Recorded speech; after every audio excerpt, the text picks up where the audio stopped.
Hey, Jules Bus Vegan, and as always, welcome to my channel. And for those who are new, I hope you can benefit. So happy Palm Sunday, my friends.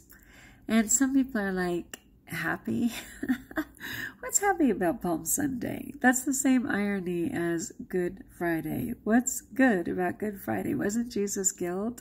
Yes. And Palm Sunday is when he was entering Jerusalem for the last time, for the worst week of anybody's life, one of the worst weeks in history, bar none. But without these events, we would not have access to salvation. So that's why it's happy, and that's why it's good. Okay, let's sit with that. Anyway, though, what I like most about Palm Sunday is that the readings are from Matthew chapters 5 through 7. And is basically referred to as the Sermon on the Mount. And it's so fantastic because though you should certainly try and work your way through the Bible, the Old Testament has 39 books and the New Testament has 27 for a total of 66 books.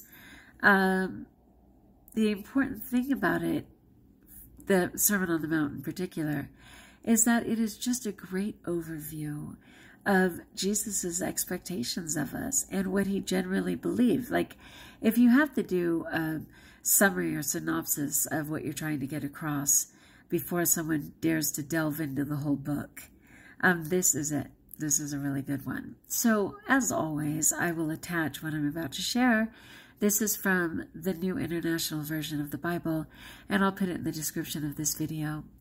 But what I was thinking was, in the readings, it was talking about how, you know, St. Peter, who was Jesus's right-hand guy, and he genuinely wanted to do anything he could for Jesus, and he was telling Jesus, I'll go anywhere you'll go, I'll do anything for you that you want, I'm so loyal, I love you to the ends of the earth.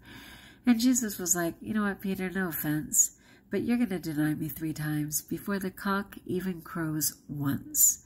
And Peter was like, wait, what? I mean, how could he understand that? Because he was genuine in wanting to serve the Lord.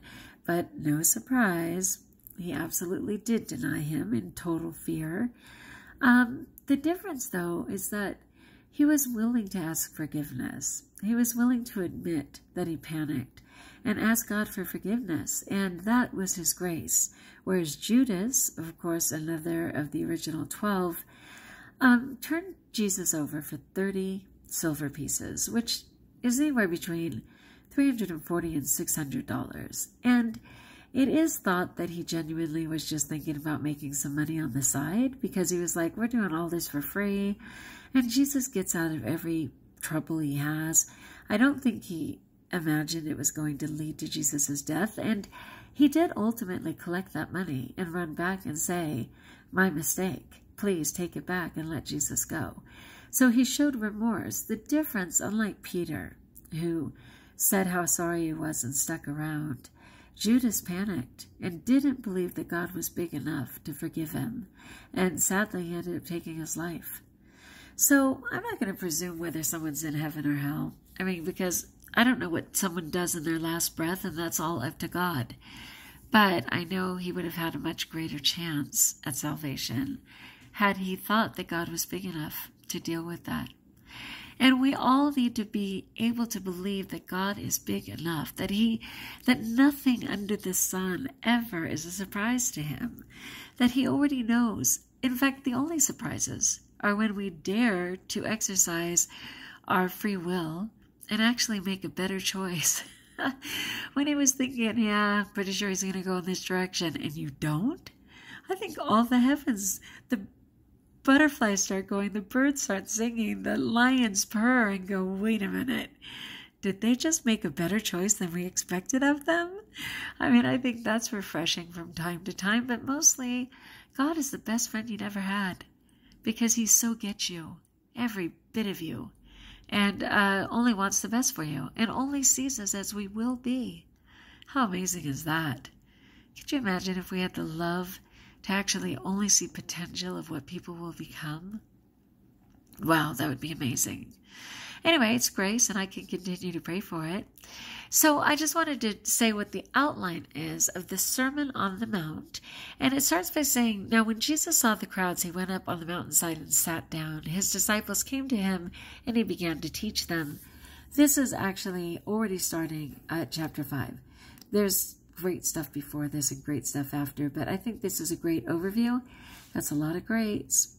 And it has subtitles, and I'm just going to say the subtitles. So it starts with the Beatitudes, which you may be familiar with, because those are like, blessed are the poor in spirit, blessed are the peace givers, blessed are the merciful, the blessed. And then it goes on to salt and light, and talking about the salt of the earth. And then fulfillment of the law, and how Jesus didn't come to change the law, but he came to fulfill it. Murder, why it's wrong. Adultery, why it's wrong. Divorce, why it's challenging. Eye for an eye, how we always do that. Loving our enemies, such a challenge. Giving to the needy, so important. Prayer, and how to pray. How to pray, that's where the Our Father comes in, or what's commonly referred to as the Lord's Prayer. Fasting, let me read that. When you fast, do not look somber as the hypocrites do, for they disfigure their faces to show others they are fasting. Truly, I tell you, they have received their full reward. But when you fast, put oil on your head and wash your face, so that it will... Okay, I'm losing it. 1 second, please. I try so hard to just be a teacher, but I can't breathe. I'm still having a urinary tract infection. I'm like, I got stuff, people. I'm blessed, but I got stuff. So let me go back and get back into it. Truly, I tell you, they've received the reward in full. But when you fast, put oil on your head and wash your face, so that it will not be obvious to others that you are fasting, but only to your Father who is unseen, and your Father who sees what is done in secret and rewards you. And those rewards may look all different ways. I'm still waiting on my blood tests. They're coming in slowly, but I look forward to sharing them with you, good or bad. So it'll either be a prayer intention or a partay, but we'll see what it's up, because I know God's on the case. But that's God rewarding me in secret for trying to honor him with my food, which I'm not doing perfectly, but I'm continuing to strive, and God can't stand it when people are on the fence. He's stoked when people just continue to strive. Okay, the next one was treasures in heaven and what that'll look like. Also, the importance of not worrying, not judging others, knocking, seeking, asking, finding. The narrow gate, the wide gate, true and false prophets, true and false disciples, the wise and foolish builders. And that's just a breakdown of those 2 chapters. It's done really well. And like I said, I'll put it in the descriptions. But what I dig about Jesus, so many things. He's so fantastic. But I was just thinking, in some ways, he's such a Jewish mother. Like, he just wanted to make sure that people were taken care of, you know? He wanted to heal all the time. He loved health. He always ensured that people were fed. Probably because he knows that if you're not fed or you're worried about your growling tummy, you're not going to get the message. He was always just trying to meet people's basic needs, and of course their spiritual needs, and accepting them exactly where they were. I mean, to hang out with the prostitutes, you know, when people want to stone someone to death, and Jesus is just like, yeah, who's going to throw the first stone? When the tax collectors, people were like, why are you hanging with them? They're terrible people. And he's like, how are they going to get it unless I hang with them, right? I have to be with these people. If I keep myself separate, they'll never have a chance.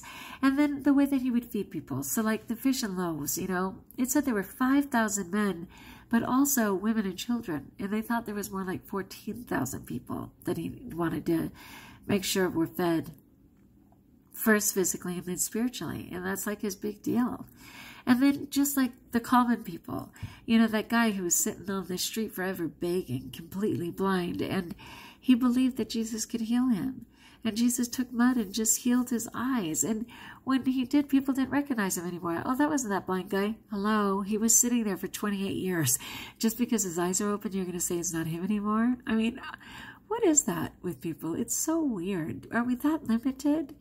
How about when the friends took that guy on a cot and were trying to lift him up over the trees and lower him down to Jesus? Jesus loved that so much, he just healed the guy. Why not, right? When the family called and said their little girl had been dead for 4 days and was smelling, and Jesus was like, please, people, get up, get over here, and get something to eat. The first thing he told her was get something to eat. When he was in the crowd with thousands of people, and all of a sudden literally felt energy drained from him by someone just touching his robe. And he's like, who was that? And the disciples were, dude, are you kidding me? Do you see the thousands of people around here? What do you mean, who was that? And he's like, no, someone intentionally touched me with faith, found the woman, healed her.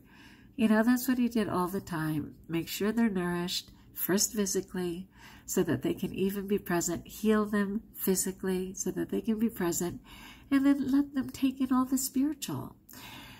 Which brings me to my blood test. God is healing me out of grace so that I can dare to serve him, which I will happily do. And I look forward to sharing those numbers with you. In particular, one is my kidneys, because, you know, I was 10 points from dialysis at one point. And then I've been watching them go up, but they did fall 5 points last time. So I'm like, where am I with my kidneys? My thyroid, because I literally was diagnosed with hyperthyroidism. They had me drink the ink and everything. And when I wanted to get my kidneys well, I quit my thyroid medication. I just added sea kelp pills, and I go ahead and put seaweed on my food as iodine. So we're going to see if that's holding. And then, of course, my blood, because, I mean, they do look at any fat chick and say she must be diabetic. I'm not diabetic. I was getting there, though. I was pre-diabetic, like most of the country, and I'm looking forward to that number changing. And I was thinking, you know, I never did have cholesterol, heavy or not, but I was up to 188, and 200 is a serious problem, and 188 was too close, and that's part of the reason I started turning it around. So I'm looking forward to seeing if that number improved as well. But all the numbers matter. Mostly I'm still just trying to get over this urinary tract infection and make best choices. So a prayer intention is that a dear friend of ours who's 90, but that's how the people in my life are, right? She ended up collapsing with a terrible intestinal tract infection. She's an honorary aunt, I will say. We adopted her years ago. But anyway, luckily a neighbor, not luck, God's grace, a neighbor found her, got her to the medical center, and they had to do surgery. And now she is in acute care, and I'm going to visit her on Tuesday. So prayers welcome for that, because I literally had to do a lot of tracking her down. And then the other one is another honorary person that we adopted in our youth, whose daughter died last Tuesday. Her funeral's this Tuesday. She was 27. And it was all horrific. And, you know, drugs, which is not her fault. It's all she ever knew. Hepatitis B from shooting up. Again, it's all she ever knew. And being beaten by her own mother to the point of being hospitalized and never coming out. So, you know, God is merciful. It's the Easter season. Things that happen during Lent and during this time are doubly blessed. Doubly blessed, I can't even say. So I will be walking through all of that on Tuesday and being honored to represent. All right, my friends. Like if you like, join us if you haven't. Add comments so I can support you. And best of all, know that you are blessed.